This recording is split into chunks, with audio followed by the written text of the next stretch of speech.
ನಾವೊಂದು ವಿಚಾರ ಮಾಡ್ಲಿಕತ್ತಿದ್ದೆ. ಏನು ಅಂದ್ರೆ, ಹಿರಿ ಮಗನಿಗೆ ಜವಾಬ್ದಾರಿ ಜಾಸ್ತಿನೋ ಅಥವಾ ಕಿರಿ ಮಗನಿಗೆ ಜವಾಬ್ದಾರಿ ಜಾಸ್ತಿನೋ ಅಂತ ವಿಚಾರ ಮಾಡ್ಲಿಕತ್ತಿದ್ದೆ. ಅವಾಗ ಅನ್ನಿಸ್ತು, ಅಪ್ಪ ಅಮ್ಮ ಆಗಲಿ ಅತ್ತೆ ಮಾವ ಆಗಲಿ ಕಿರಿ ಮಗನ ಜೊತೆನೇ ಜಾಸ್ತಿ ಸಮಯ ಇರೋದ್ರಿಂದ ಬಹುಶಃ ಕಿರಿ ಮಗನಿಗೆ ಜವಾಬ್ದಾರಿ ಜಾಸ್ತಿ ಇರ್ಬೋದು ಅಂತ ಅನ್ನಿಸ್ತು. ಮತ್ತೆ ಯೋಚನೆ ಮಾಡಿದಾಗ ನನಗೆ ಇನ್ನೊಂದು ವಿಚಾರ ಬಂತು.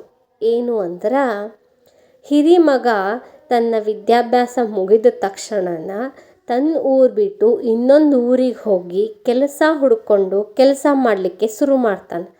ಅಲ್ಲಿ ಏನು ಸಿಗ್ತದೋ ತಿನ್ನಲಿಕ್ಕೆ ಅದಕ್ಕೆ ಅಡ್ಜಸ್ಟ್ ಆಗೋದಾಗಲಿ, ಅಲ್ಲಿರೋ ಜನಕ್ಕೆ ಅಡ್ಜಸ್ಟ್ ಆಗಲಿ, ಅವನು ಎಲ್ಲದಕ್ಕೂ ಅಡ್ಜಸ್ಟ್ ಮಾಡಿಕೊಂಡು ಕೆಲಸ ಮಾಡ್ತಿರ್ತಾನೆ.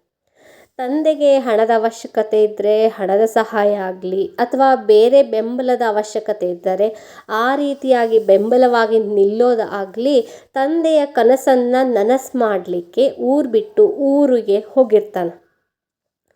ಇನ್ನು ತನ್ನ ತಮ್ಮ ತಂಗಿಯರ ವಿದ್ಯಾಭ್ಯಾಸ ಆಗಲಿ ಮದುವೆ ಖರ್ಚಾಗಲಿ ತನಗೆ ಎಷ್ಟು ಆಗ್ತದೋ ಅಷ್ಟು ಹಣ ಕೊಟ್ಟು ಸಹಾಯ ಮಾಡಿರ್ತಾನೆ. ಅಲ್ಲಿ ತನ್ನ ಜವಾಬ್ದಾರಿಯನ್ನು ತಗೊಂಡಿರ್ತಾನೆ.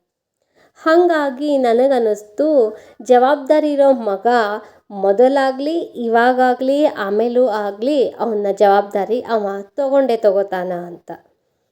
ಇನ್ನು ನೀವು ಕೇಳ್ಬೋದು, ಈಗ ಬೇರೆ ಹೆಣ್ಮಕ್ಳಿದ್ರ ಅಂತ. ಹೆಣ್ಮಕ್ಳು ಅಷ್ಟೇ ಇದ್ರೂ ಇದೇ ಕಾನ್ಸೆಪ್ಟ ಅಪ್ಲೈ ಆಗ್ತದಂತ ನನಗನ್ನಿಸ್ತದ. ನಿಮಗೇನು ಅನ್ನಿಸ್ತದ? ಖರೆ ಅದಲ್ಲ ಮತ್ತು ನಾ ಹೇಳೋದು.